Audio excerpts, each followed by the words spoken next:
고난 주간 우리 네 번째 날 흔들리는 세상 속에서 붙잡아야 할 것이란 제목으로 하나님 말씀 같이 나누도록 하겠습니다. 오늘도 하나님의 은혜와 평강이 우리 성도님 삶 가운데 함께하기를 축원드립니다. 아멘.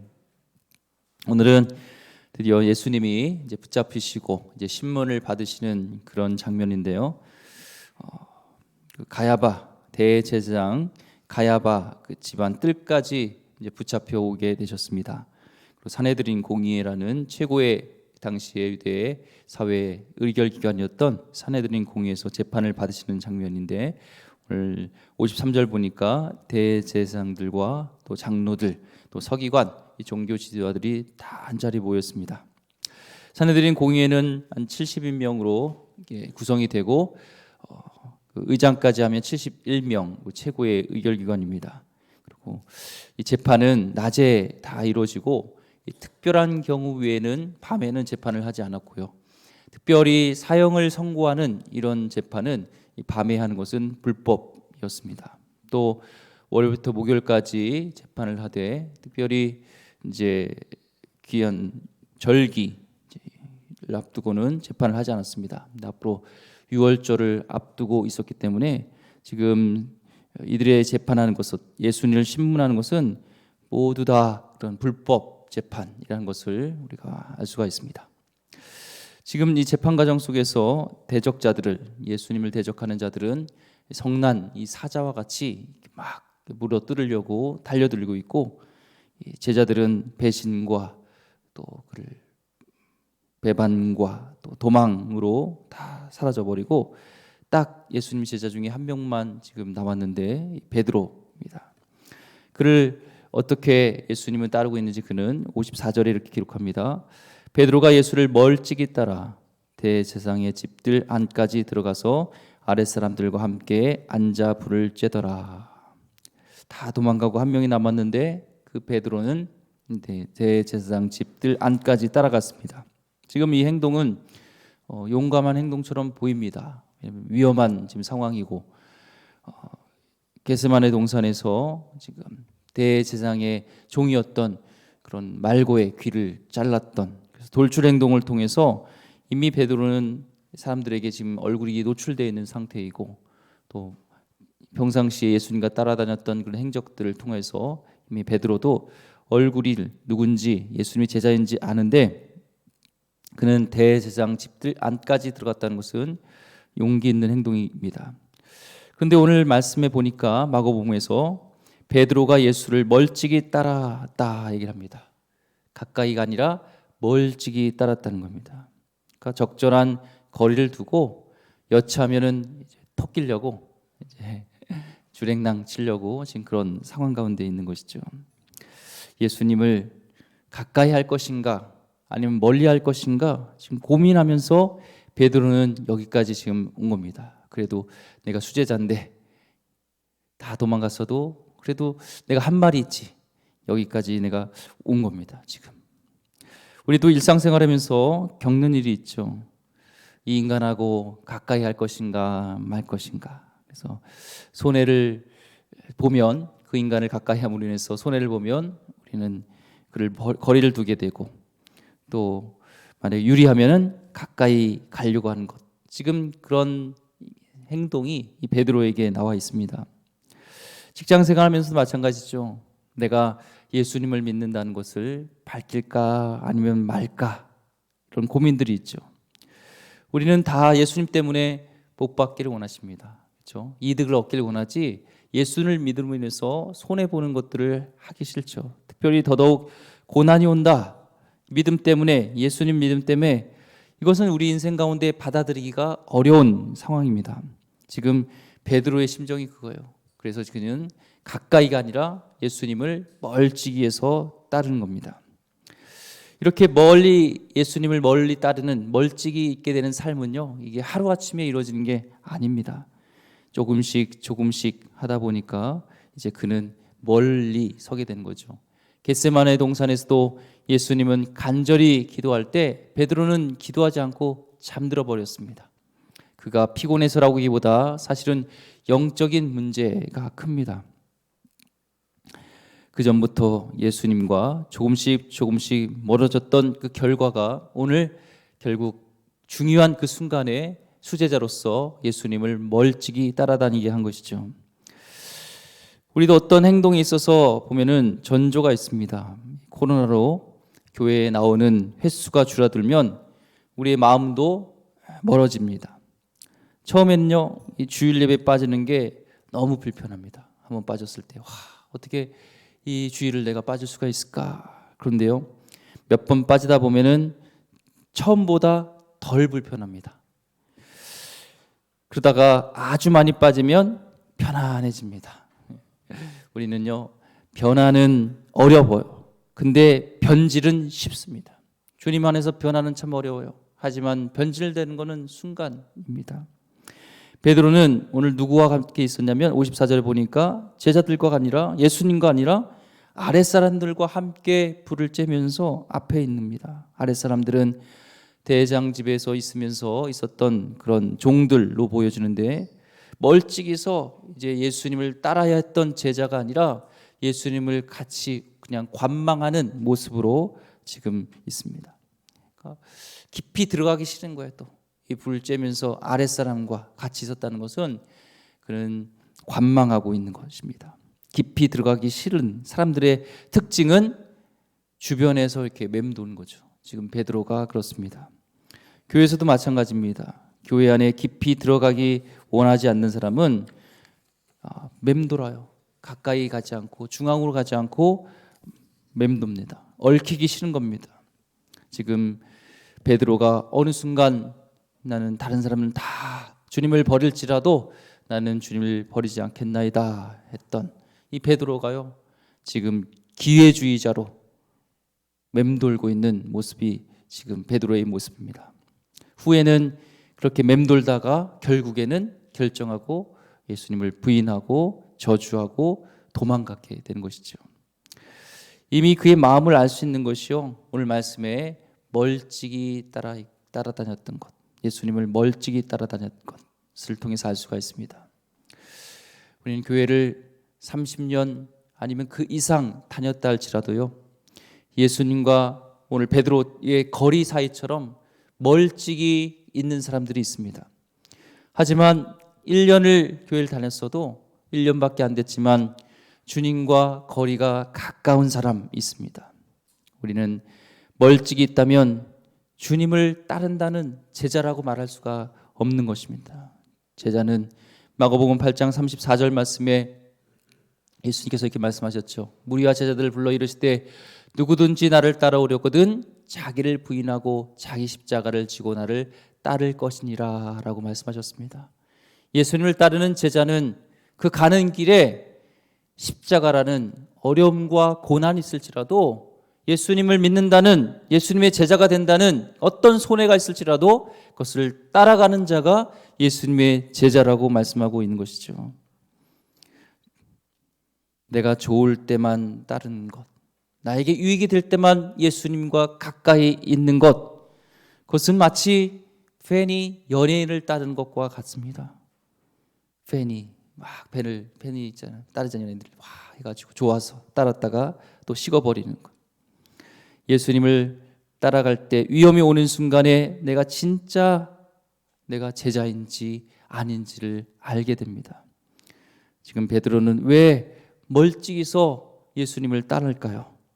지금 그의 마음속에는 흔들리는 게 있는 거예요. 제자로서의 정체성이 흔들리고 있는 것입니다. 제자는 따르는 자인데, 제자는 예수님의 제자라면 당연히 예수님을 따르는 자인데, 십자가 있을지라도, 어떤 어려움이 있을지라도, 어떤 고통이 있을지라도, 고난이 있을지라도 따라야 되는데 지금 그러지 않습니다.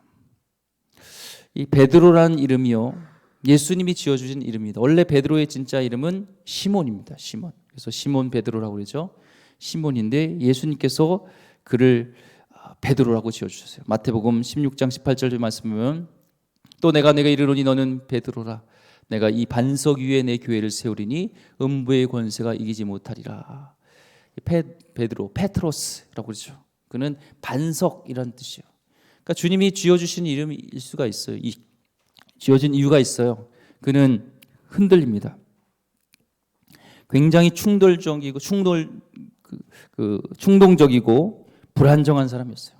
그렇죠? 좌충우돌하고 막 흔들리고 그런 삶에서 베드로란 이름을 주어주고, 시몬아, 이제는 흔들리는 삶을 살지 마라. 반석이 되어서 어떤 상황에도 주님 안에 말씀을 두고 주님을 따르는 흔들지 않는 반석과 같은 견고한 그런 제자가 되어거라 하고 그에게 이름을 반석이란, 베드로란 이름을 지어줬습니다.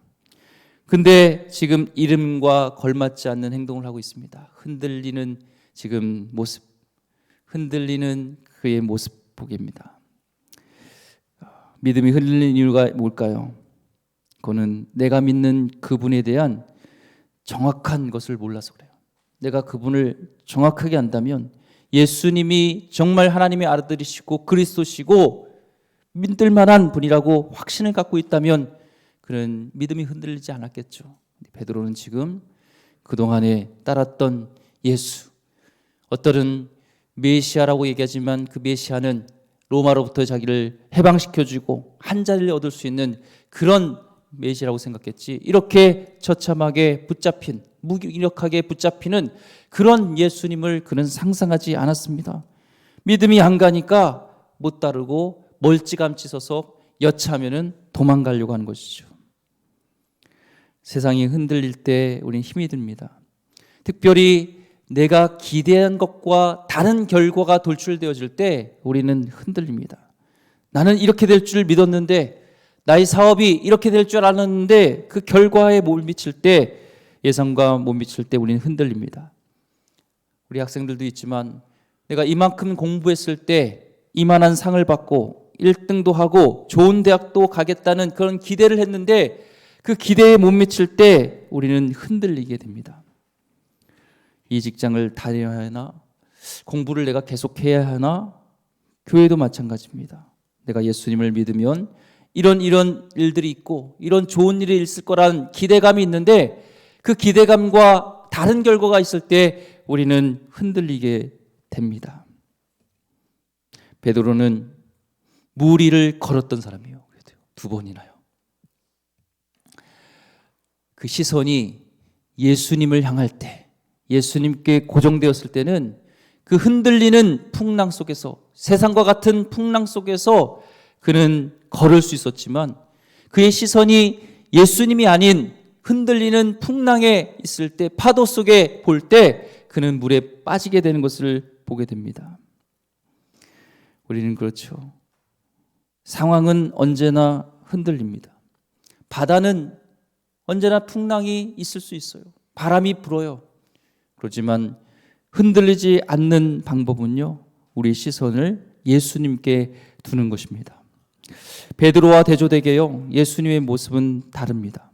혹독한 지금 신문을 받고 계시고 불법적인 재판을 받고 거짓 증인들이 난무하는데 자기들끼리도 서로 의견이 일치하지 않아요. 55절 56절 보니까 대제사장들과 온 교회 예수를 죽이려고 그를 칠 증거를 찾되 얻지 못하니 이는 예수를 쳐서 거짓 증언한 자가 많으나 그 증언이 서로 일치하지 못함이라. 그리고 이들은요, 포악한 폭도들처럼 예수님을 살인의 명목으로, 그런 사형수로 몰아서 죽이려고 하고 있습니다. 60절 말씀, 대제사장이 가운데 일어서서 예수에게 물어 이르되 너는 아무 대답도 없느냐? 이 사람들이 너를 치는 증거가 어떠하냐? 네. 아무런 대답을 하지 않으시죠. 61절, 침묵하고 아무 대답도 아니하시거늘 대제사장이 다시 물어 이르되 내가 찬송받을 이의 아들 그리스도냐? 다양한 형태의 질문을 던져서 답을 얻으려고 하지만 예수님은 아무런 대답을 하지 않습니다. 지금 무슨 대답을 해도 예수님의 꼬투리를 잡아서 예수님을 지금 이미 사형을 시켜서 죽여야겠다는 그런 결심을 하고 있기 때문에 어떤 질문을 해서 어떤 대답을 해도 이들에게는 먹히지 않아요. 때문에 그 모든 것을 아시는 우리 예수님께서는요, 흔들리지 않으시고 아무 말씀 안 하시고 침묵으로 일관하고 계십니다. 말도 안 되는 비난과 공격 속에서도 초연한 정말 하나님의 아들로서 그리스도의 모습을 보이고 계시죠. 예수님은 누가 변호해줘서 예수님 그리스도가 되는 것이 아닙니다. 누가 비난한다고 예수님 당신의 그 존재가, 하나님의 아들이시라는 존재가, 구원자라는 그 존재가 추락하는 것도 아니십니다. 주님은 어떤 상황에도 그리스도이십니다. 주님은 사람의 평가에 의해서 요동하지 않으십니다. 지금 반석과 같이 정말 반석에 서 계신 분이 예수 그리스도십니다. 이사야서 53장 7절 말씀에 그는 그 곤욕을 당하여 괴로울 때에도 그의 입을 열지 아니하였으며 마치 도수장으로 끌려가는 어린 양과 털 깎는 자 앞에서 잠잠한 양같이 그의 입을 열지 아니하였도다. 이미 그의 마음의 확신과 그의 정체성과 하나님이 해야 될 그 일들을 다 아시고 이미 겟세마네 동산에서 마음이 확정되신 우리 예수님은요, 사람의 어떤 말과 어떤 곤욕과 어떤 비난 속에서도 어떤 고난이 있을지라도 흔들리지 않으시고 묵묵히 그 십자가의 길을 가고 계신 우리 예수님의 모습을 보게 됩니다. 흔들리는 베드로와 너무나 대조적인 모습이죠. 예수님은 가야바 앞뿐만 아니라 빌라도 앞으로 총독 앞에서도 십자가 앞에서도 흔들림 없는 반석이 되십니다. 우리 사회는요, 지금도 그렇지만 기독교에 대한 적대감이 커졌습니다. 우리를 흔들리게 하는 강력한 또한 문화들이 세상에는 참 많습니다. 그럴 때 우리 신자들은요, 지금이야말로 우리가 믿는 자의 정체성을 드러낼 때, 예수님을 따르는 제자로서의 우리 정체성이 드러나야 될 때입니다. 기독교 역사 속에서 기독교에 대한 호의적인 때가 그렇게 많지가 않아요. 복음이 들어간 곳에는요, 거대한 적대 환경이 만들어집니다. 우리는 어차피 예수님의 길을 간다는 제자라면요, 십자가를 지고 따르는 우리에게는 어려움이 있어요. 그런데요, 핍박이 오고 어려움이 오면 우리 믿는 자들은 두 가지로 분명히 나눠집니다. 신앙이 깊어지거나 아니면 신앙이 멀어지거나. 평소에 멀찍이 따랐던 사람들, 예수님을 따르는데 그분이 누구인지 확신이 없던 자들은요, 코로나도 보니까 그렇게 분명히 갈라지더라고요. 오히려 코로나로 인해서 주님과 멀어지는 사람인가 하면 오히려 코로나를 통하여서 또 주님과 더 가까워지는 사람, 어려움이 올 때 신앙이 오히려 검증이 되는 것을 보게 됩니다. 우리 믿는 자들에게는 확신과 주님을 따르는 정체성, 신자라는 예수님의 제자라는 정체성을 가지고 담대할 필요가 있다는 거예요. 예수님을 믿을 때 오는 그런 어려움을 우리는 담대함으로 주님을 바람으로 나가야 됩니다. 코로나가 터지니까 이 직장에서도 은근히 압력을 가하더라고요. 여론몰이로 교회발 이런 여러 가지 코로나 얘기할 때요, 코로나 오면은 만약에 너가 교회 갔다가 감염이 되면 자르겠다는 은근한 그런 은연한 압력이 있었고요. 그래서 공공기관이라든지 여러 가지 공무원으로 있던 분들이요, 무서워서 오지 못하는 것들을 보게 됩니다. 그러나 우리 교회는요, 코로나 기간 동안 방역 기준을 철저히 지키고 예배를 드렸고, 교회 모임 안에서 예배를 드린 동안 코로나로 감염된 경우는 단 한 것도 없었습니다. 밖에서 걸려온 경우는 있었지만 한 번도 없었습니다. 건강을 지키고 이웃을 사랑하는 것이 중요했기에 우리는 불편을 감수하고라도 그것을 잘 해냈습니다. 왜냐하면 우리 할 일을 다 한 후에 세상에게도 당당하게 우리도 얘기할 수 있기 때문에 그렇습니다.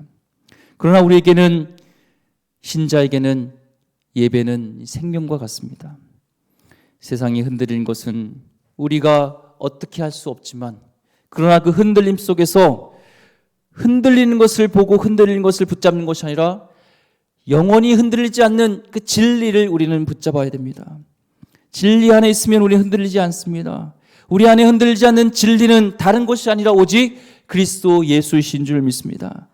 반석 위에 세워진 집은 흔들리지 않는다고 했습니다. 하지만 모래 위에 지은 집은 홍수가 나고 창수가 날 때 모든 것이 다 떠내려가고 없어지는 것처럼, 지금 이 베드로는 반석 대신 예수님께 신앙을 믿음을 두는 것이 아니라 예수님을 바라보는 것이 아니라 그는 모래집에 지은 것처럼 흔들리는 모습을 보게 됩니다. 반석 위에 세우지 않으니까 비바람이 부니까 신앙이 그대로 무너져 버립니다. 지금 이 코로나 이후로 메타버스라는 그런 가상현실이 많이 이제 드러나고 있죠. 존재하지 않는데 존재하는 것처럼 가상이 더 현실처럼 이렇게 느끼게 해주는 세상입니다. 어떻게 보면은 흔들리는 이 세상, 항상 흔들리는 이 세상은요, 메타버스일지 모릅니다. 우리는 믿음의 눈으로 그 가상현실이 아니라 실제 세계를 바라봐야 됩니다. C.S. 루이스는 우리가 사는 삶은 그림자, 실제는 천국이라고 우리에게 말씀하고 있습니다. 눈에 보이는 것은 잠깐이요, 그냥 지나가 버리는 것입니다.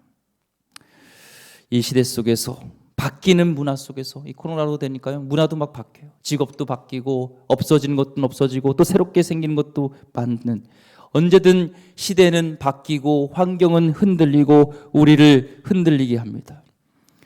그때 우리는 흔들리는 것을 바라볼 때는 길을 잃고 우리는 헤매게 되지만 흔들지 않는 우리 신앙을 갖기 위해서는 반석 대신 예수님을 바라봐야 됩니다. 오직 붙들어야 할 것은 예수 그리스도, 그분 십자가입니다. 그분이 누구인지, 그분이 나에게 어떤 분인지, 그분이 나를 위해서 어떤 일을 하셨는지 정확한 것을 알고 우리가 믿음을 갖고 있을 때, 정체성이 분명할 때, 우리의 믿음을 반석 대신 주님께 둘 때 세상이 흔들리고 우리를 유혹하고 우리를 핍박하고 우리를 위협할지라도 우리는 담대하게 정체성을 잃지 않고 나가게 된다는 겁니다. 적당하게 신앙생활하려고 하지 마시기 바랍니다. 예수님을 멀찍이서 따라가지 마시기 바랍니다. 오히려 더 가까이서 더 주님과 붙어서 나가길 원합니다. 예수님을 따름으로 망할지라도 두려워하지 마시기 바랍니다. 흔들리는 세상 속에서 오직 우리가 붙잡고 따라할 것은 예수 그리스도십니다. 이 고난주간을 통하여서 예수님이 하나님을 바라보고 끝까지 그 길을 가셨던 것처럼 우리도 반석 되신 예수님 십자가를 바라보면서 끝까지 승리하시는, 흔들지 않는 그런 그 주님을 따르는 제자 되기를 주의 이름으로 축원드립니다. 기도하겠습니다. 하나님, 흔들리는 세상 속에서 붙잡아야 할 것은 현상과 흔들리는 환경이 아니라 오직 진리신 예수 그리스도인 줄 믿습니다. 하나님, 내가 흔들렸습니다. 내가 하나님 멀찌감치해서 주님을 따랐습니다. 내가 하나님 주위에서 맴돌았습니다.